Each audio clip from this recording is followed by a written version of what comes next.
여러분 안녕하십니까? 현대는 초연결 사회라고 부를 만큼 개개인이 촘촘하게 연결돼 있습니다. 하지만 아이러니하게도 전문가들은 코로나19 이후 인류를 위협하는 죽음에 이르는 병은 바로 외로움이 될 거라고 진단했는데요. 진정한 교류 없는 물리적 연결은 인간의 마음을 채우지 못하기 때문입니다. 21세기 외로움 위기의 실태, 우리의 신앙에서도 반드시 들여다봐야 할 문제일 겁니다. 선교에 관한 모든 이야기, 선교는 지금, 오늘 순서 시작합니다.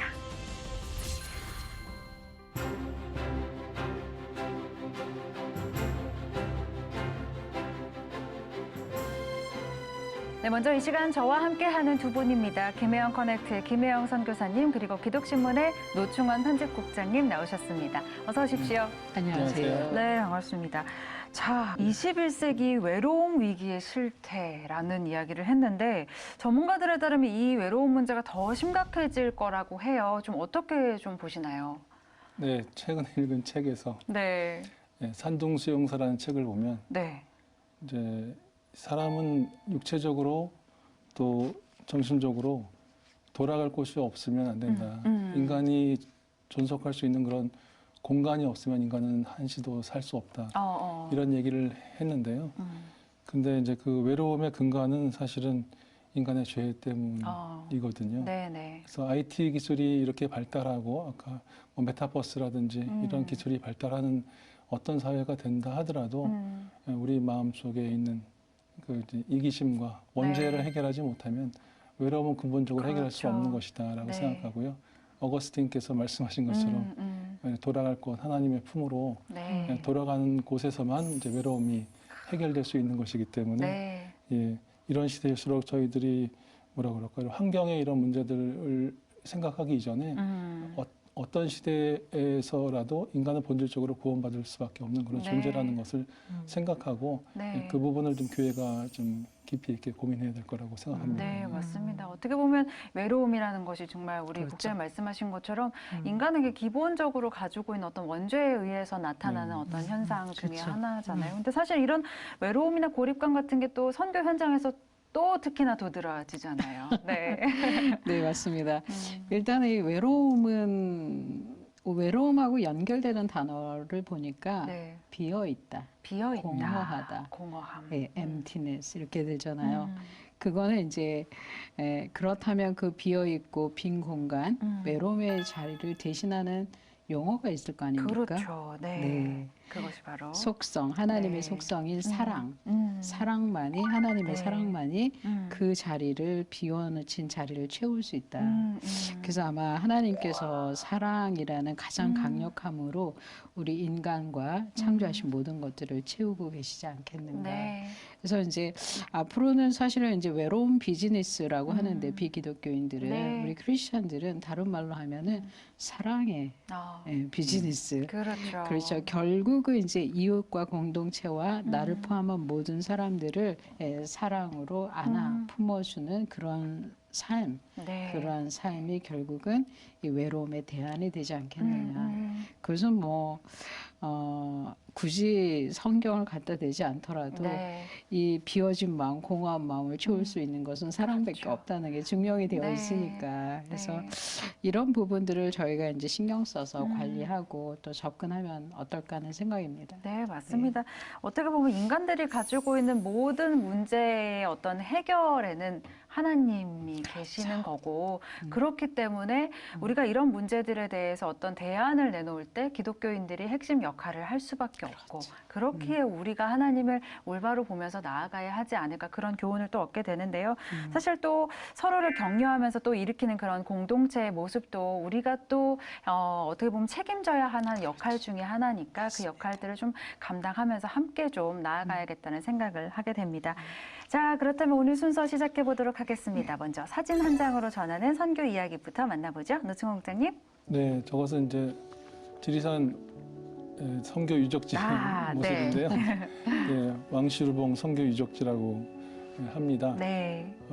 양화진에 가면은 고한말과 일제시대 때 사역하시다가 돌아가신 선교사와 가족들이 145명이 안장되어 있습니다. 네. 양화진에만. 네. 많은 분들이 이제 돌아가셨는데 그때 어디서든지 선교지에서 또 그런 일이 있겠지만은 이제 풍토병에 그렇죠. 의해서 많이 어린 아이들도 그렇고 선교사님들 돌아가시고 하셨는데 이런 일이 지속되다 보니까 이제 미국 장로회 선교부에서 풍토병에서 자유로운 해발 700-800m 정도 되는 곳에 네. 병원균이 활동하기 힘든 그곳 지리산 노고단에 1921년에 수양관을 이제 지어서 네. 좀 이렇게 휴양할 수 있도록 그렇게 하셨고요. 그때가 나중에 이제 1930년대가 되면 60여 동의 건물이 있었고 직원들도 50여 명이 근무할 정도로 네.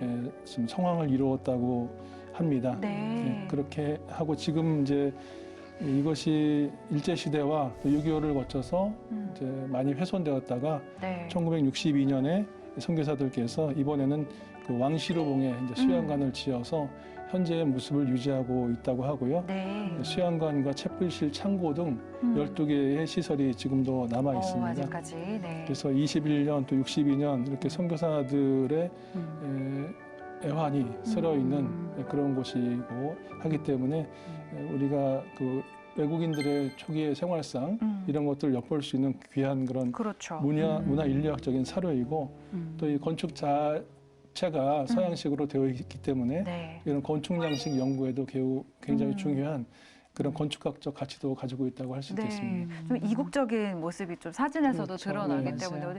외국의 어딘가라는 생각이 그렇죠. 들기도 그렇습니다. 하고요. 네. 네. 지금 사진을 보면은 사용하고 있는 흔적이 있는 것 같은데요. 어쨌든 이 지리산 선교 유적지는 이렇게 말씀 들어보니까 그동안 우여곡절도 참 많았다라는 생각이 네. 듭니다. 어떻습니까? 자료를 보면은 이제 네. 1930년대 아까 얘기한 것처럼 굉장히 직원들도 많이 있었고 활발했었는데 1935년에 이제 미국 남장로회가 신사참배 불수용을 천명하면서 일제에 의해서 이제 적산 가옥으로 처리가 돼가지고 이제 저것을 국가에 빼앗기죠. 예, 그렇게 하면서 수양관이 폐쇄되고 그리고 해방과 6.25 전쟁 등을 거치면서 대부분이 훼손되었습니다. 네. 예, 그렇게 하다가 1962년에 이제 또 노력해서 다시 왕시로봉에 지금의 건물을 다시 짓게 되었는데요. 네. 그 이후에도 다시 지리산에 국립공원이 지정되고 그리고 이 복구 노력을 많이 하셨던 휴 린턴 박사께서 1984년에 교통사고로 사망하시면서 그 이후로는 방치가 되었고요. 지금도 계속해서 저희들이 지리산 선교 유적지에 대해서 네. 좀 이렇게 기념하고자 하지만 제대로 되지가 않고 있습니다. 네. 그래서 이제 여러 가지 이유들이 있는데 한때는 이제 구례군에서 이것이 외국인 별장으로 잘못 인식되어서 네. 또 이제 지역사회에 또 외면을 받아온 것도 있고요. 또 이제 국립공원 안에 있기 때문에 네. 이것을 또 이렇게 개발하는 것이 자연 경관을 해친다 이런 또 명목도 있었고요. 그리고 이것이 소유는 또 서울대 소유로 돼 있고 네. 예, 또 지리산 사찰들이 반대하고 이런 여러 가지 문제들이 얽혀 복잡하게, 있고 네. 하기 때문에 참으로 귀한 그런 유산인데도 불구하고 제대로 조명받고 있지 못해서 네. 저희 교계에서 많이 노력은 하고 있는 것 같습니다. 네. 그것이 좀 잘 해결됐으면 좋겠습니다. 네, 그러네요. 이 지리산 선교사 유적지 관련 내용들은 저희가 종종 접하기는 했습니다만은 이런 부분들을 조금 한국 교회 내에서 더 적극적으로 좀 알리고 문제 해결을 위해서 모두가 좀 마음 모으는 그런 노력이 필요할 것 같다는 생각이 드네요. 자, 다음은 김희영 선교사님 어떤 사진 갖고 오셨을까요? 네. 지금 보시는 사진은 네. 철원 제일교회. 예, 북한이 바로 이렇게 제일교회. 내려다 보이는 네. 지역이죠. 예, 거기 옛 모습입니다. 예, 철원 제일교회는 일제 강점기 당시에 철원 지역을 대표하는 기독교 교회였습니다. 1905년에 건립되었고 1905년 장로교회 선교사였던 웰번 선교사에 의해서 이 장로 교회로 시작됐지만 이 선교지 분할 협정에 의해서 1907년에 이 감리 교회가 됩니다. 네. 그래서 교인들이 일제 강점기 때 철원읍의 3.1 운동에 적극 참여를 했었고요. 또 공산 정권 아래에서는 반공투쟁을 하고 또 6.25 전쟁 때 폭격으로 이 교회 건물 전체가 완전히 이렇게 파괴돼서 네. 이 현재는 이제 건물 일부와 터만 남아 있는 상태입니다. 그래서 구 철원 제일교회는 국가 등록 문화재 제 23호로 등록되어 있다. 야.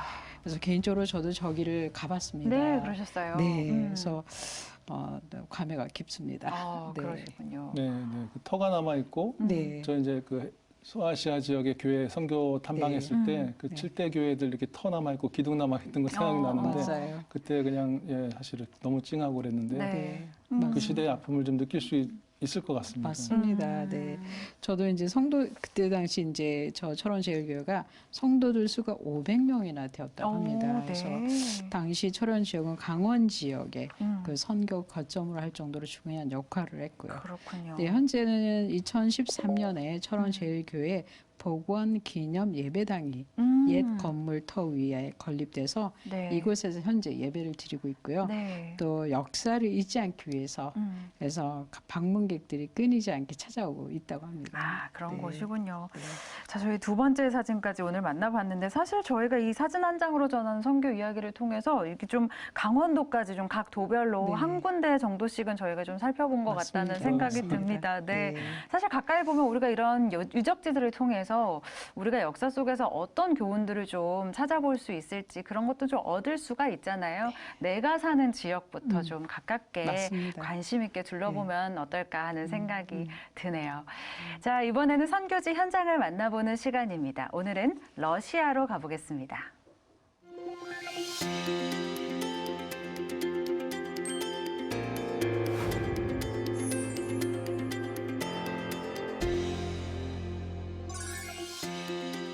세계에서 가장 큰 땅 러시아에 드디어 2022년 새해가 밝았습니다.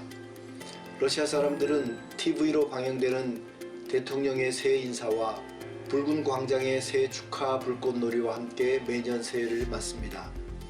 비록 코로나 때문에 올해에는 붉은 광장에서의 새해 맞이 행사가 취소되어 아쉬움이 있었지만 러시아 수도 모스크바 사람들은 눈 내리는 도심 거리를 산책하는 것으로 그 아쉬움을 대신했습니다. 한편 러시아의 새해는 10일 정도의 긴 연휴로 시작되는데요. 보통은 가까운 가족들이 모여 함께 식탁에 둘러앉아 덕담을 나누면서 한 해를 출발합니다. 저희 교회도 새해 첫 예배로 한 해를 시작했습니다. 지난 한 해 동안 중단 없이 모였던 모교 기도회가 올해에도 그 닻을 들어 올렸습니다. 매주 목요일 저녁 7시부터 9시까지 진행되는 기도회의 횃불은 거의 한 주도 빠짐없이 타올랐습니다. 거대한 도시 모스크바 안에서 이 작은 기도의 불꽃이 꺼지지 않고 지금까지 타오르고 있는 것은 전적으로 하나님의 은혜입니다. 그동안 수많은 성도들이 모교 기도회를 통해 기도의 응답을 받았고 다양한 간증들이 기도회의 영적 역사로 기록되고 있습니다. 기도회 후 마음에 부어주시는 하나님의 평안뿐만 아니라 치명적인 교통사고에서도 생명을 보호해 주신 것 같이 수많은 하나님의 응답의 역사가 이어지고 있습니다. 모교 기도회의 준비는 기도회에 도움이 필요한 성도들의 기도 요청서를 쓰는 것으로 시작됩니다. 이 기도 요청서는 모교 기도회의 가장 중요한 기도 사역의 내용인 동시에 기도회가 모이는 이유 가운데 하나입니다. 기도 요청서 속에는 성도들의 마음속에 하나님께 드리는 간곡한 사연들이 들어있는데요. 모교 기도회에서 울려지는 기도회 요청 속에 들어있는 기도회 제목들은 21세기 러시아 모스크바를 살아가는 성도들의 삶의 피로와 애환, 감사와 고백들이 들어있습니다. 기도회 자리에서는 삶의 우울감 때문에 슬퍼하는 자매의 울음소리, 잘못된 길로 접어든 아들이 다시 돌아오기를 간곡히 바라는 엄마의 한숨소리가 기도를 통해 하나님께 올려집니다. 자녀가 없어 고민하는 부부, 코로나에 걸려 사경을 헤매이는 가족을 둔 아버지, 성도들은 삶의 위기의 시간에 하나님의 긍휼을 기다리며 기도를 드립니다. 또한 모스크바의 잃어버린 영혼들이 교회를 통해 하나님께 돌아가기를 기도하고요. 복음으로 변화된 러시아가 하나님의 뜻을 따라 바로 서가기를 위해 손을 모읍니다. 특별히 이 모든 것 가운데 주일 예배를 위한 기도는 가장 중요한 기도회의 우선순위를 차지합니다. 마치 마가의 다락방에서 모여 하나님의 은혜를 간구했던 제자들처럼 모교 기도회가 열리는 교회 성도의 아파트 거실에서 하나님의 은혜를 구하는 교회 성도들이 함께 전심으로 기도합니다. 모스크바 부찌 블라바다치 교회는 새로운 꿈을 가지고 새해를 출발했습니다. 그것은 마치 느헤미야가 예루살렘 성을 중건한 것처럼 교회를 새롭게 잘 세워가는 것입니다. 이를 위해 몇 가지 기도 제목을 함께 나눕니다. 첫 번째는 영적 성숙을 위해 모든 성도들이 매일 같은 본문으로 개인 경건 시간을 갖는 것입니다. 얼마 전 교인 수련회 아침 경건의 시간에 같은 본문을 읽고 함께 나눔을 가졌을 때 성도들에게 큰 은혜가 있었습니다. 새해에는 이러한 경건의 시간이 교회에 잘 정착해 가는 것이 목표입니다. 두 번째는 어린이와 젊은 세대를 위한 사역을 시작하는 것입니다. 현재 러시아 교회의 문제 가운데 하나는 어린이가 줄어들고 젊은이들이 떠난다는 것입니다. 그래서 다음 세대를 세우는 것이 올해 교회의 중요한 목표가 되었습니다. 어린이와 젊은이를 위한 사역자가 생겨나는 것을 위해 기도해 주십시오. 셋째는 러시아 정부에 교회를 등록하는 것입니다. 교회는 지난 몇 달 동안 교회 등록을 위해 변호사의 자문을 받고 관련 서류를 준비해 왔고 그 준비 과정이 잘 진행되고 있습니다. 다만 아직 해결되지 않은 법인 주소 문제가 해결되면 바로 등록 서류 제출이 가능하리라 기대가 됩니다. 마지막으로 교회는 모스크바 시내에 교회의 다양한 사역과 전도를 위한 공간을 마련하기 위해 기도해 오고 있습니다. 그동안 교회는 이를 위해 지속적으로 기도할 뿐만 아니라 헌금도 모으고 있습니다. 지금 임대에 쓰는 모임 장소는 교통이 불편한 곳에 있어서 새로운 모임 장소가 꼭 필요한 형편입니다. 이러한 가운데 새해에는 교통이 편한 장소에 교회 자체의 공간을 마련해서 사역을 마음껏 펼쳐나갈 수 있도록 기도를 부탁합니다. 감사합니다. 네, 이 새해 들어서 처음 인사를 하시는 거라서 올해를 시작한 모스크바의 분위기를 또 전해주셨는데요. 안순철, 김윤희 선교사님 연결해서 좀 더 자세한 말씀 들어보겠습니다. 선교사님 안녕하십니까? 안녕하십니까. 러시아 모스크바의 안순철 선교사입니다. 김윤희 선교사입니다. 네, 반갑습니다. 또 이렇게 두 분이 함께 소식을 전해주시니까 더 좋았던 것 같습니다. 특별히 기도회 소식이 참 인상적이었는데요. 코로나 기간에 이 기도회의 역할이 참 컸을 거라고 생각되는데 어떻습니까? 네, 그렇습니다. 우리 교회는 목요일마다 저녁 7시에 기도회로 모이는데요. 목요 기도회 시간은 교인들의 기도 제목뿐만 아니라 교회와 나라를 위해 기도하는 시간입니다. 특별히 코로나 기간 동안에도 한 번도 쉼 없이 기도회로 모였고요. 이것은 코로나 상황 가운데 있는 모든 교인들에게 영적으로 든든한 힘이 되고 있습니다. 우리 교회는 단체 SNS를 통해 교인들이 교대를 나누면서 동시에 기도 제목도 올려놓기 때문에 실시간으로 누가 어떤 기도가 필요한지를 알게 됩니다. 또한 교회에 배치된 기도 카드도 큰 역할을 하는데요. 교인들이 자신의 한 주간 동안 필요한 기도 제목을 적어 목요 기도회에서 함께 기도해 주기를 요청하기 때문입니다. 그래서 목요 기도회는 교회의 영적인 힘을 공급해 주는 시간인 동시에 교인들의 삶의 필요와 요청이 기도의 금대접에 담겨 하나님께 올려지는 복된 자리이기도 합니다. 네, 아까 전해주신 내용에도 나왔지만은 이 기도회를 통한 기도 응답들이 많이 간증이 되고 있는 것 같습니다. 어떻습니까? 그렇습니다. 목요 기도회를 통해 받은 기도의 응답은 교회에서 간증으로 나누어지고 그러한 간증은 교인들과 교회에 큰 용기를 북돋아주는 힘이 됩니다. 지금은 코로나 때문에 전 세계가 많은 고통을 겪고 있는데요. 여기 러시아도 마찬가지 상황입니다. 특별히 코로나 때문에 죽음의 문턱까지 갔던 가족들의 기도 제목을 받고 목요 기도회에는 그들의 회복을 위해 애타게 함께 기도했습니다. 결국 한 사람도 빠짐없이 모두가 위기를 넘기고 건강을 회복했습니다. 이는 함께 기도하고 받은 하나님의 응답으로 교회 역사에 기록되고 있습니다. 특별한 기도 응답의 간증도 있는데요. 교인 가운데 오래전 결혼했지만 자녀가 없어 늘 고민하던 가정이 있었습니다. 하나님의 은혜로 자녀를 주시기를 기도하면서 동시에 입양을 결정하고 1년 동안 기도하면서 아기도 찾았습니다. 특별히 원하는 아기는 1살 이하의 갓난아기였습니다. 사실 러시아에서의 입양 과정이 굉장히 까다로운데요. 더군다나 1살 이하의 갓난아기를 입양하는 것은 거의 불가능하다고 합니다. 그래서 그저 기도만 하면서 하나님의 응답을 기다리고 있었는데요. 마침내 이 가정이 그토록 찾던 아기가 나타났다는 연락을 1월 초에 받게 되었어요. 1년 만에 기도 응답, 기적 같은 현실 앞에 두 부부는 할렐루야를 외쳤습니다. 모든 서류 절차를 잘 진행되어 엊그제 그토록 기다리던 아기를 안고 기쁨으로 집으로 돌아왔습니다. 이 부부가 안고 온 그 아기는 다름 아닌 바로 기도 응답이었습니다.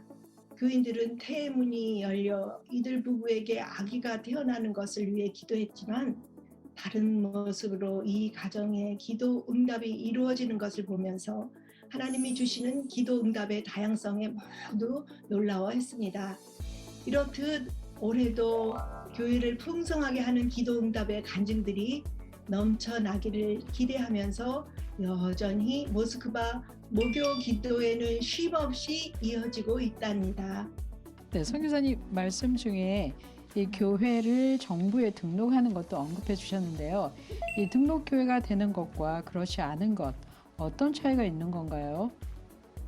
네, 러시아 정부는 기독교뿐만 아니라 모든 종교가 법적으로 등록하여 합법적인 종교 활동을 하도록 하고 있는데요. 지난 2016년에 신종교법 라인입니다. 이는 비합법적인 종교적 활동이 러시아 사회에 끼칠 수 있는 부정적인 영향에 대한 우려 때문이기도 합니다. 그래서 러시아 내에서 이루어지는 모든 종교 활동이 법적인 테두리 안에서 보장되면서 동시에 법적인 통제 아래에서 그 활동이 이루어지도록 관리됩니다. 현재 우리 교회도 러시아 법무부의 교회 등록을 준비하고 있는데요. 등록 절차는 최소한 10명의 창립 멤버의 서면 동의, 또 교회 조직과 활동이 명시된 정관, 그리고 등록할 교회의 법적인 주소 등을 준비하는 것으로부터 시작됩니다. 개정된 종교법에 의하면 모든 종교단체는 공식적으로 등록을 해야 공개적인 활동과 전도 등 교회 사역이 가능한데요. 그렇지 않을 경우에는 예배를 위한 장소를 임대하는 것부터 시작하여 많은 제한이 있고, 등록되지 않은 상황에서 종교 활동에는 벌금 부과 등의 행정 조치도 받게 될 수 있습니다. 그래서 러시아에서 교회를 통한 종교 활동이 명시된 정관을 법적으로 등록하여 자유롭게 활동할 수 있으려면 교회의 등록이 꼭 필요한 상황입니다. 네, 교회 등록을 위해서 저희도 좀 함께 기도하도록 하겠고요. 이 올해도 많은 간증들이 또 교회를 풍성하게 할 거라는 기대가 생기는데요. 올해 교회와 또 이제 사역을 위한 기도 제목들도 많으실 것 같습니다. 좀 함께 나눠주실까요? 올해 가장 중요한 기도 제목은 말씀드린 것처럼 교회를 종교기관으로 등록하는 것입니다.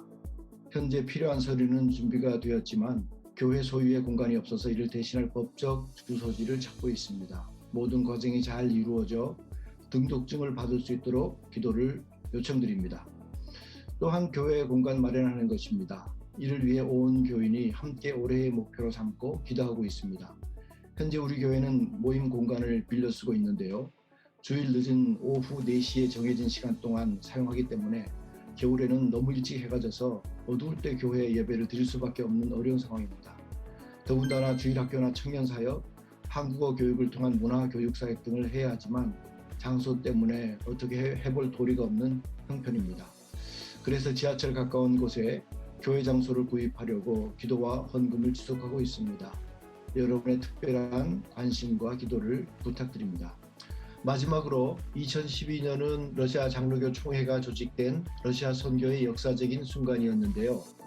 그 산하 신학교가 금년 5월에 러시아 개혁신학교라는 명칭으로 온라인 개교합니다. 현재 개교 준비가 한창 진행되고 있고 후원회가 조직되어 가고 있습니다. 계획한 대로 학교를 잘 준비하고 학생들을 모집하여 러시아의 다음 세대를 짊어질 목회자들을 교육하고 배출할 수 있는 좋은 교육기관으로 잘 세워져 갈 수 있도록 기도해 주시고 후원해 주시면 고맙겠습니다.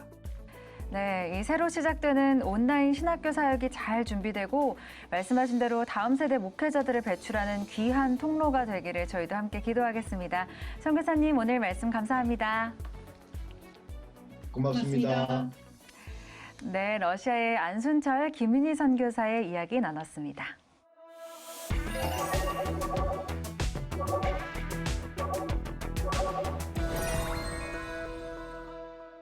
국내에 머무는 선교사들 가운데는 이주민들을 위한 사역에 헌신한 분들도 많이 계시죠.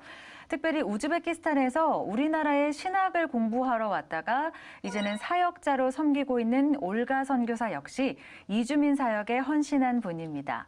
한국 체류 러시아 국적의 이주민들을 섬기고 있는 올가 선교사의 이야기 지금부터 만나보겠습니다.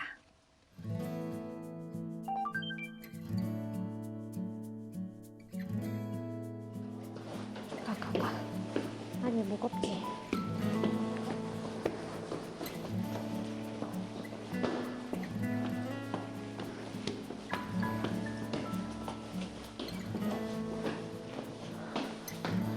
네, 저는 이제 우즈베키스탄에서 온 남올가 선교사라고 하는 거고요. 여기 안산에 있는 이제 러시아 교회 지금 사역하고 있고, 이 교회는 2012년부터 이제 시작해서 지금까지 하고 있습니다. 네, 저 여기 이제 장신대 유학하러 이제 왔었습니다. 2005년도에 그렇게 이제 공부하러 왔었고, 여기서 이제 남편을 만나고 결혼하고 이제 지금까지 여기 살고 있습니다. В обычной тарелке не хочешь размешать?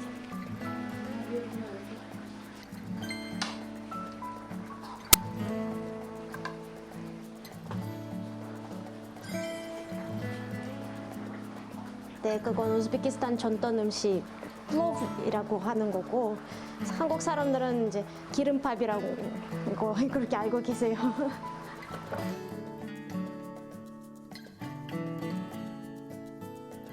А маленькое, не знаю, по-моему, выкинули. Надо купить. 오늘 솔직히 말하면 제 생일이거든요. 네, 그래서 이제 선도들 이제 축하하러 온다고 해서 간단하게 이제 엄마가 이제 준비해 주신다고 이제 해주시거든요. 왜 자꾸 이미 시작했어? 이거라도 손가락. Здравствуйте. Здравствуйте. Спасибо. 우리 교회 전도사님이세요. 예, 전도사님, 신반 전도사님이시고, 그리고 그분이랑 지금 이제 주일학교 문제가 좀 있으니까 그분이랑 돌아가면서 그렇게 이제 좀 이제 설교했으면 좋겠다 그렇게 이제 얘기하는 거고. 지금까지 우리가 해왔던 거 이제 바이디온 책이고 그다음에 종회거도 했었는데, 바이디온으로 이제 올해 작년하고 올해 이제 바이디온으로 가고 있는 건데, 지금은 선생님들 이제 한 명밖에 없으니까, 그래서 이제 지금 제안하는 거는 우리가 이제 돌아가면서 그렇게 이제 가서 이제 설교하는 게 그 어떻게 생각하시는 건가, 그게 이제 그래서 이제 어떻게 하면 좋은 건지, 돈시돈역 옆에서 이제 돈역하는 게 나은 건지, 아니면 아이들 앞에 그 옆에 앉아서 이제 돈역하는 거 더 나은 건지. 옆에서 하면 좋은데 시간이 많이 맞아. 아이들 그 신학교를 졸업한 지 이제 오래됐었는데, 남편분이 계속 이제 목사 안수 받으라고 얘기했을 때 되게 좀 거부했었거든요, 몇 번. 근데 목사님이 이제 돌아가시고 나서는 이제 이 교회를 운영해야 되고 계속 사역을 계속 해야 되기 때문에, 그때 이제 목사 안수 받아야 된다 그렇게 기도하면서 그렇게 이제 그런 마음이 왔었고, 아직도 많이 어려워요.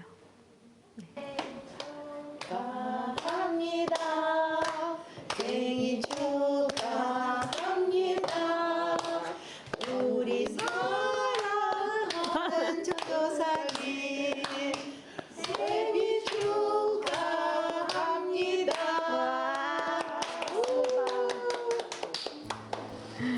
자.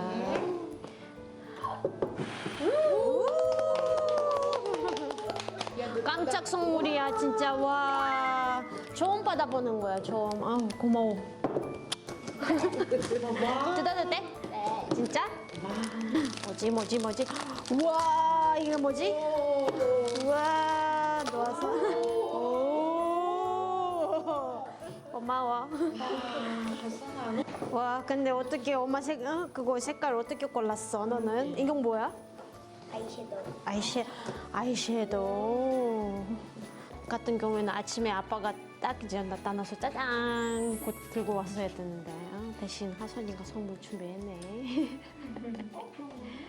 솔직히 말하면 너무 갑작스럽게 가셨으니까 생각하지도 못했어요.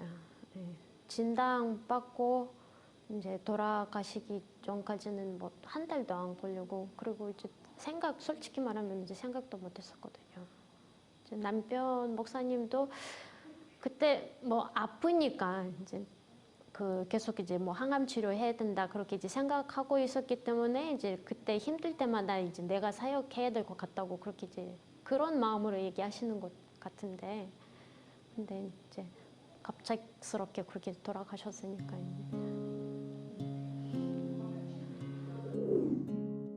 얼마나 아직도 그리우시겠어요. 저렇게 갑작스럽게 떠나보내시고.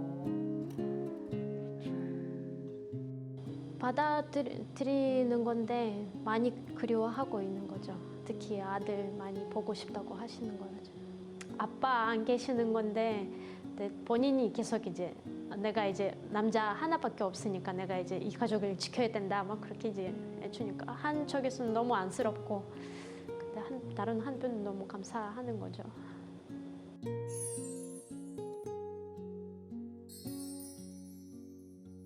솔직히 말하면 몇 년 전에 이제 아들이 이제 겪었던 일이 있었거든요. 학교에서 이제 어떤 친구가 눌렀대요. 엄마가 우즈벡 사람이라고.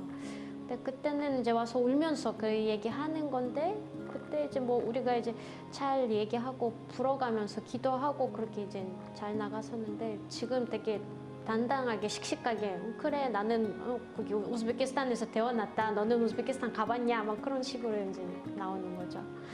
딸은 씩씩해요.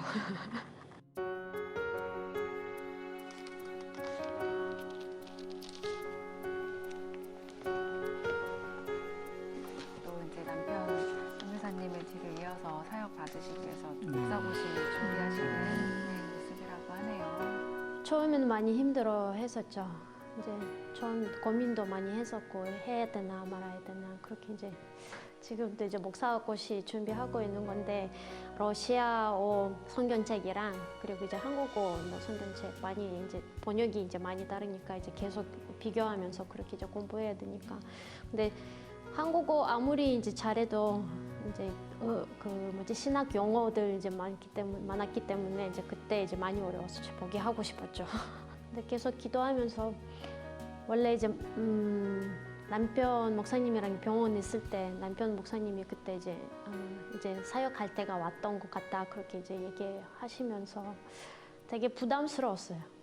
그리고 지금도 뭐 쉽다고 얘기할 수 없는 거죠. 이제 엄마 역할도 해야 되고 이제 엄마 모시고 있기 때문에 이제 또 딸 역할도 해야 되고 그리고 이제 교회에도 신경 써야 되니까 좀 어렵죠.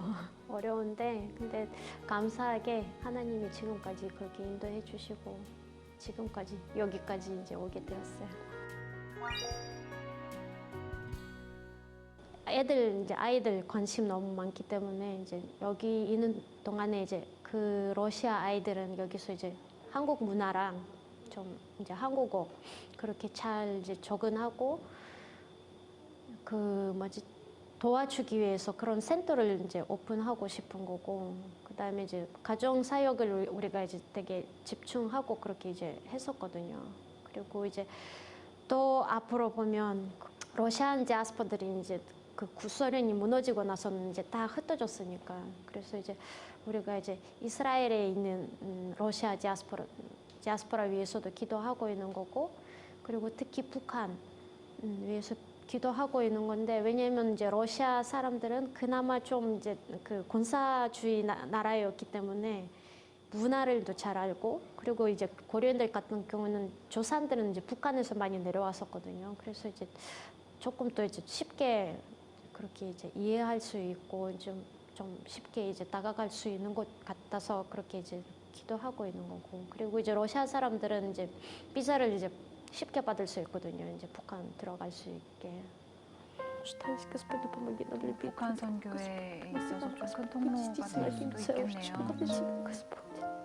Я прошу Тебя, Господь, пусть мое служение, оно будет угодно Тебе, Господь, и радуйте имя Иисуса Христа, Господь, благослови моих братьев и сестер, Господь, которые нужны Тебе, благослови, Господь, этот канал, Господь, благослови, Господь, тех людей, которые приехали, чтобы снимать это. Отец, я молю Тебя, чтобы через это, Господь, это действительно открывалось, Господь.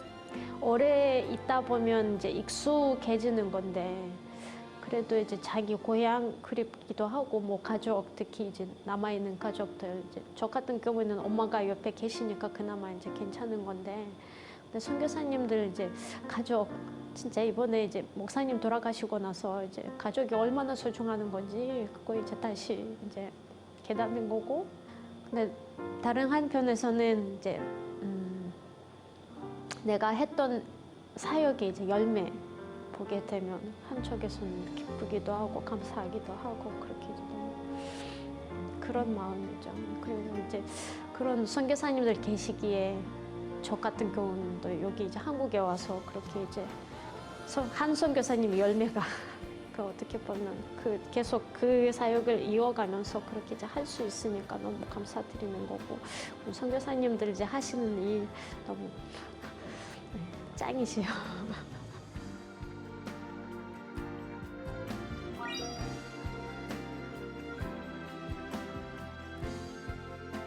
수고했다.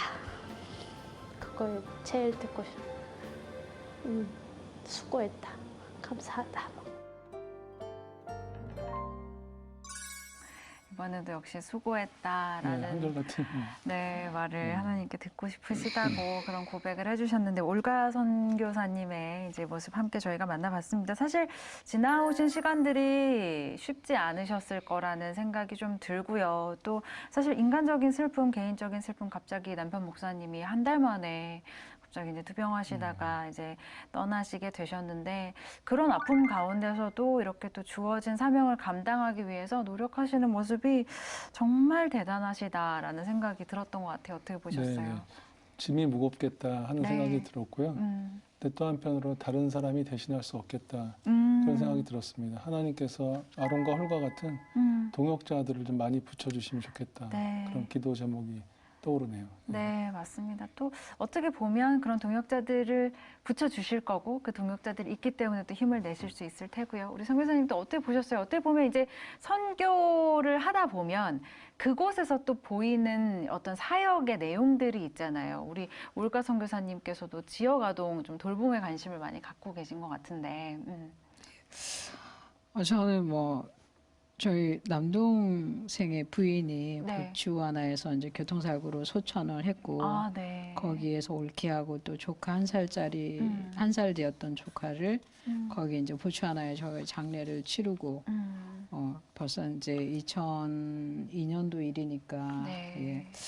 그런 경험들이 있기 때문에 네. 그래서 저는 이제 올가 선교사님의 이야기를 보면서 룻기가 생각이 네. 났습니다. 그래서 고향을 두고 이렇게 한국에 와 있고 또 남편도 떠났지만 그리스도 공동체가 올가와 또 아이들을 잘 품어 안아서 네. 또 하나님 나라의 백성이 되게 하는 것 네. 그것이 우리 믿는 사람들의 책임이 아니겠는가 그런 네. 생각을 하게 됐고 또 이제 이주 여성이잖아요. 그리고 또 엄마의 고민이 있고 네. 또 목회자로서의 소명을 또 준비하고 이런 과정들을 통해서 부득불 또 한국 내에서 또 올가 선교사님이 많이 할 수 있는 사역들을 반드시 네, 있을 네. 거예요. 맞습니다. 그래서 그 일을 아마 또 하나님은 준비해 놓으셨을 것 같고 그래서 그 사역을 하는 동안 돕는 손길들도 잘 이어졌으면 좋겠습니다. 네, 맞습니다.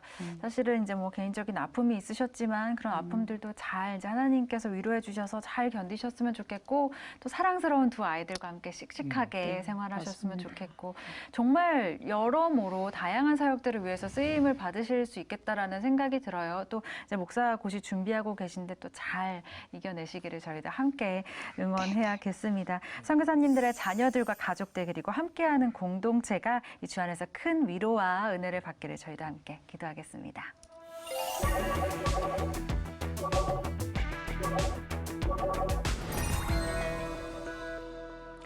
세계 선교 환경의 변화에 맞춰 다양한 모양으로 선교에 헌신하고 있는 분들을 만나고 있습니다. 오늘은 시드 코리아 정성헌 대표를 스튜디오에 모셨습니다. 대표님 어서 오십시오. 반갑습니다. 네, 반갑습니다. 나와주셔서 감사합니다. 저희가 시드 코리아라고 좀 소개를 드렸는데요. 어떤 단체인지 좀 직접 소개를 해주실까요? 시드 국제선교회는 산하에 시드 USA, 네, 또 시드 코리아, 시드 캐나다가 있습니다. 네,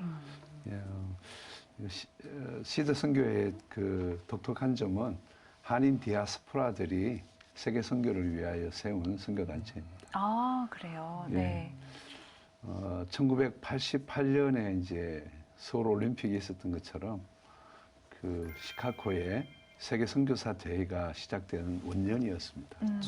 뭐 여러 가지 이유로 미국으로 이제 가게 된 디아스포라들이 네, 세계 선교를 위하여 헌신하기 위하여 교회의 정체성을 새롭게 각성하고 전 세계에 있는 선교사, 한인 선교사들을 초대해서 지역 교회를 각성시키고 세계 선교에 동참하고자 진행했던 대회였는데요. 이제 그 대회를 통하여 많은 교회들이 선교에 헌신하게 되었습니다. 대표적으로 미국 동부를 대표하는 교회가 워싱턴 중앙장로교회, 뉴욕 장로교회였습니다. 이 교회들이 독자적으로 선교 단체를 만들어서 이제 시작한 것이 1991년 정도 되었어요.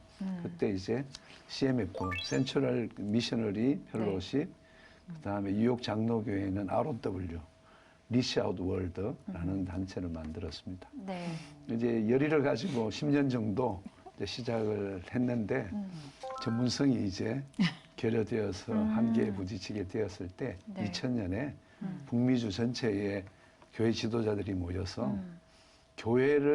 교회가 선교할 수 있도록 교회 중심의 선교단체를 세워야겠다. 그렇게 해서 이제 ROW와 CMF가 통합되고 전체 미주를 대표하는 교회들이 이사들로 참여해서 시드 인터내셔널이 이제 시작되었습니다. 아, 그렇군요. 어떻게 보면 이제 한인 디아스포라들을 통해서 이제 시작된 단체이고 미주 지역에서 태동이 됐는데 그렇다면 좀 파송 선교사 분포도 아무래도 좀 미주 지역의 규모가 큰지 좀 궁금한데요. 역사가 이제 31년 정도 되었는데요. 네. 미국에 이제 소속 선교사들이 한 100여 가정 정도 네. 되고요. 한국 선교사 가정이 한 40유닛 정도, 그 다음에 캐나다에 한 10유닛 정도, 본부에 한 10유닛, 네. 이렇게 160 정도 유닛이 사역하는 선교단체입니다. 네, 그러면 좀 다양한 지역에 이제 파송이 되어 있는 셈이네요. 그렇게 볼 수 있네요. 전 세계 한 40여 개국에 파송되어 사역하고 있습니다. 네, 그렇군요. 이 코로나 상황을 겪으면서 선교단체들이 이제 어려움도 좀 마주하고 그러면서 또 이제 새로운 어떤 방향을 찾기 위해서 많이 좀 노력하고 있는 것 같은데요. 시드 코리아에서는 좀 어떤 의견들이 좀 모아지고 있는가요? 이 선교뿐만 아니라 사회적인 현상도 코로나 이전과 이후를 나누어서 생각하려는 노력들이 있는 것 같습니다. 이제 그러다 보니까 선교사님들은 긴장과 스트레스가 있죠. 시대를 분별하고 다가오는 사회의 변화를 예측하면서 대응한다는 것이 쉽지 않는 영역인 것 같습니다. 그렇기 때문에 제일 필요를 느끼는 영역들이 재교육의 영역이고요. 전문성을 더 확보하기 위한 교육이 너무 절실한 것 같습니다. 또 뿐만 아니라 이 본질적인 선교의 맥이 뭔가를 좀 고민하게 되는데요. 너무 도구적인 선교, 방법적 선교 또 전략적 선교에 매이다 보면 본질을 놓치게 되는 것 같습니다. 그래서 저희 단체 리더십들이 다시 사도행전을 읽기 시작하면서 선교의 본질이 뭔가 생각합니다. 네. 역시 저희 단체 가지고 있는 그 모토처럼 기도는 사역의 키다. 모든 사역의 촉발은 기도 사역으로 시작되고 그 기도 사역과 함께 성령께서 열어주시는 역사하시는 열매가 선교이다. 그렇게 생각하면서 조금 본질로 돌아가자라고 생각하고 있고요. 또 하나는 우리가 할 수 있는 것이 뭘까?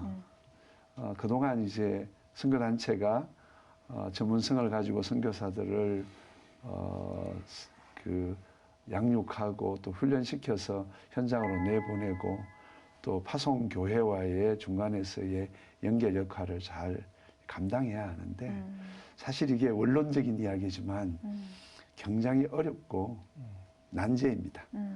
그런데 이 위기 상황에서 선교사님들에 대한 관심 또 현장에 대한 관심이 촉발이 되면서 선교사 멤버 케어 또 사역 관리 전반에 인식이 어느 정도는 하나로 뭉쳐진 것 같아요. 그래서 훨씬 더 현장과 또 멤버 케어에 대한 관심들이 아마 촉발되면서 선교 공동체성을 강화하는 좋은 기회가 된 것 같아요.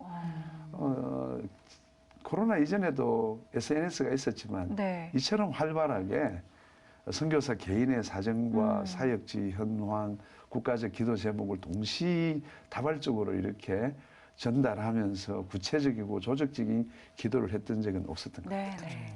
네, 그런 부분은 굉장히 큰 도전이고 열매다. 그렇게 생각합니다. 네.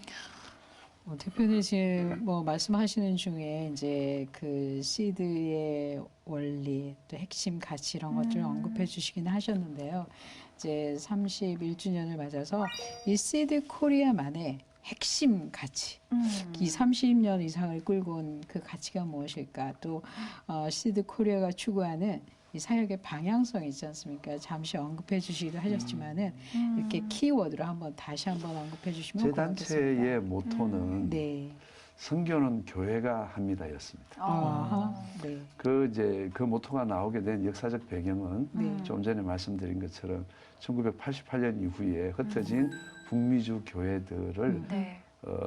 교회들에게 선교 공동체로서의 정체성을 가르치고 도전하고 또 그 에너지를 모아서 선교로 이렇게 동력화하기 위한 모토였습니다. 이제 그렇게 31년을 이제 사역했는데 많은 단체들도 아마 동일한 목표와 모토를 가지고 사역해서 지금은 교회와 선교단체가 더불어 사역해야 한다는 아마 합의점에 어느 정도 이르게 된 상황인 것 같습니다. 그래서 최근에 이제 제 단체는 선교는 교회와 더불어 합니다. 교회와 이렇게 더불어 합니다. 이제 모토가 이제 바뀌어지는 상황이고요. 저희 단체의 핵심 가치는 가장 중요한 것이 성품입니다. 성품입니다. 메시지도 중요하죠. 복음의 메시지가 너무 중요합니다. 그러나 그 복음을 담은 그릇이 중요합니다. 그렇군요. 어떻게 보면 시드 코리아만의 어떤 방향성과 핵심 가치에 대해서도 이야기를 나눠주셨는데 이제 처음에는 선교는 교회가 합니다라는 모토에서 이제는 선교는 교회와 더불어 합니다라는 이제 모토를 갖게 되셨다고 이야기를 해주셨어요. 이 부분이 어떻게 보면 이제 지역 교회가 선교의 주체가 되어야 한다라는 이야기와도 좀 연결이 될 것 같은데 좀 관련해서 구체적인 모델이 있다면 좀 소개해 주시면 어떨까요? 저희 단체가 북미주뿐만 아니라 한국에서 여러 교회에 들어가서 교회의 그 선교를 도우면서 첫 번째 했던 내용이 뭐냐면 선교위원회 컨설팅입니다. 선교위원회 위원회 컨설팅. 컨설팅. 네. 어떻게 선교를 조직화할 것인가에 가장 중요한 것은 핵심 지도자들이거든요. 그래서 세미나 프로그램을 만들고 찾아가서 네. 일정 기간 선교위원들을 훈련시킬 뿐만 아니라 또 그 교회의 선교의 성장 과정에 알맞게 선교 사역을 소개하고 또 선교사들을 매칭시키고 단기 선교를 조직화해서 현장을 안내하는 여러 일들을 했었죠. 뭐 특별한 케이스라기보다는 아마 이런 케이스는 많이 북미주와 캐나다 또 한국에서 주어졌던 일. 선교사역에서 그만큼 지역교회가 이제 중요하다라는 네. 점을 강조를 해주셨습니다. 네. 교회가 이렇게 선교의 주체가 되고 또 선교단체와 함께 이렇게 소기의 어떤 사명을 감당하기 위해서는 교회도 좀 변화되고 준비해야 될 게 있고 또 선교단체에서도 교회에 또 도움을 주시고 또 안내해야 될 그런 부분들도 있을 것 같은데요. 어떻습니까? 교회 선교의 가장 중요한 것은 리더십의 변화입니다. 리더십의 변화. 많은 경험을 경험했는데 교회 교육도 필요하고 또 훈련도 필요하죠. 또 예배도 너무 중요하고 그렇지만 이제 교회를 책임진 리더십들이 선교에 대한 자각을 어떻게 하는가. 이제 그것은 성경을 어떻게 읽고 있느냐의 문제입니다. 그래서 여기서 선교를 이야기하는데 성경하고 또 생뚱맞은 이야기지만 신학교가 바뀌어야 됩니다.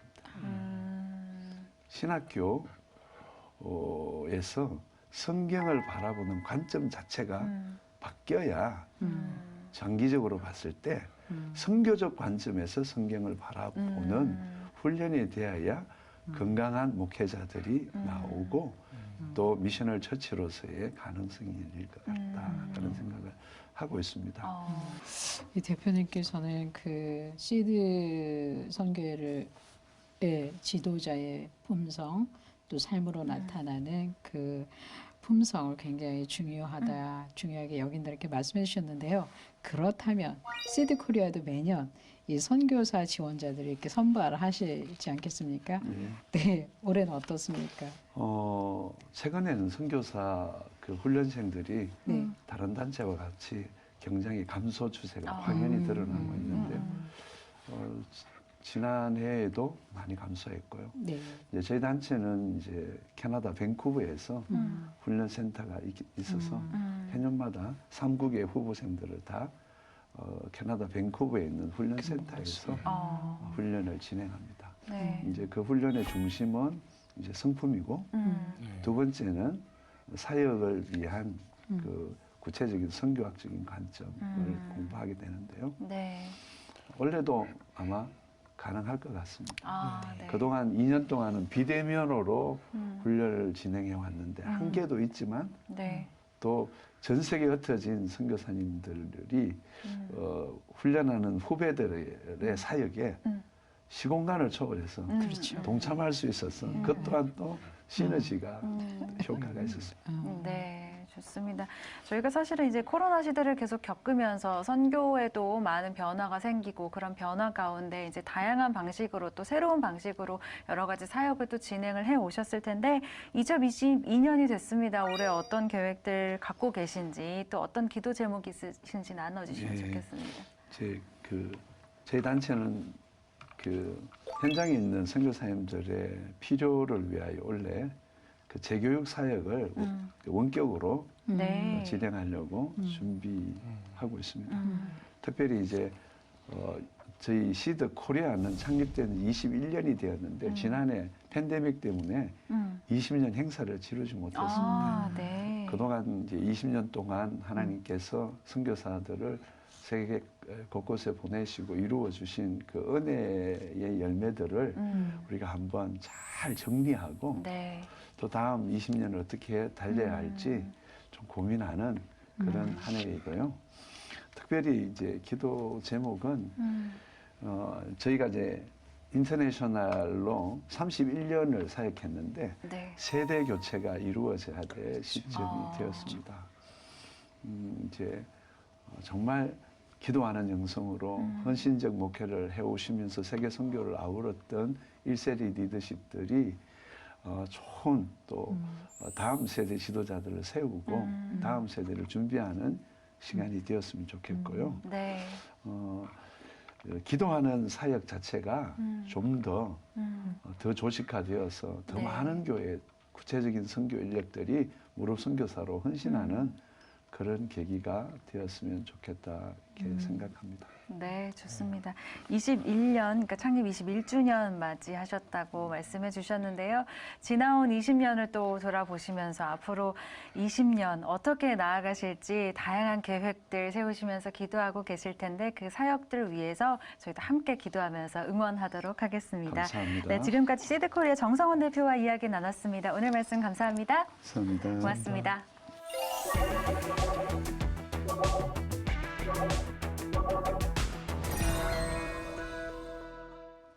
네, 이 시간 함께하면서 늘 느끼는 거지만 선교는 단지 이 복음이 들어가지 않은 곳에 믿음을 전하는 일만이 아니라 전인격적인 삶의 변화를 가져오는 일이다라는 걸 다시 한번 느끼게 됐습니다. 두 분 오늘 어떠셨나요? 네, 저는 오늘 또 말씀들 또 이야기들을 또 쭉 들으면서 네. 집을 짓는 일이다 하는 생각이 들었습니다. 하나님 나라의 집을 짓는데 어떤 사람은 벽돌의 역할을 하고 어떤 사람은 세멘트의 네. 역할을 하고 그렇죠. 그래서 집을 지을 때 그 어느 것 하나도 덜 소중하거나 덜 소중하거나 네. 그러지 않는 것처럼 네. 우리 하나님의 사람들이 어느 곳에서 어떤 일을 하고 살든지 그리스도를 믿는 마음으로 행하는 그 자체가 참으로 귀중한 선교이겠구나 네. 이런 생각을 다시 한번 하게 됐습니다. 네, 맞습니다. 네. 좋습니다. 우리가 그 집을 함께 만들어 나가는 그렇죠. 거죠. 네. 네. 우리 국장님은 어떠셨어요? 예, 오늘 저 영상으로 만나 뵀던 또 출연하셨던 모든 분들의 기도 제목이 다 이루어지면 참 좋겠다. 아, 예, 안순철 선교사님 교회 등록 그리고 또 공간 마련, 네. 또 올가 전사님 네. 안수 받으시는 것과 사역, 네. 그리고 또 시드코리아 예, 여러 가지 재교육 프로그램이라든지 또 세대 교체라든지 예, 이런 모든 것들이 다 이루어지는 올 한 해가 되기를. 아, 예, 그래서 하여튼 이 기도 제목을 많은 것들을 예, 구체적으로 좀 느끼고 얻어가게 네. 됩니다. 네, 좋습니다. 사실 오늘도 다양한 분들을 참 만나게 됐지만 선교는 지금을 통해서 다양한 곳에서 정말 다양한 일들을 하시지만 결국에는 하나를 향해서 우리가 나아가고 있지 않나라는 생각을 늘 하게 됐던 것 같습니다. 우리가 정말 하나님의 일을 하는 함께 집을 세워가는 동역자로서 우리가 정말 선교를 위해서 조금이나마 나의 역할을 고민할 수 있는 시간이라면 그것만으로 충분하지 않을까. 선교는 지금 어떻게 진행되고 있을까를 늘 궁금해하면서 우리 삶을 살아간다면 우리 그 곳곳에 믿음의 씨앗을 뿌리는 것이 훨씬 더 활발해지지 않을까라는 바람을 갖게 됩니다. 네, 오늘도 지구촌 곳곳에서 선교 사역은 멈추지 않습니다. 계속되는 선교 사역을 위해서 끊임없는 관심과 기도를 모아주시길 바라겠습니다. 시청해주신 여러분 고맙습니다.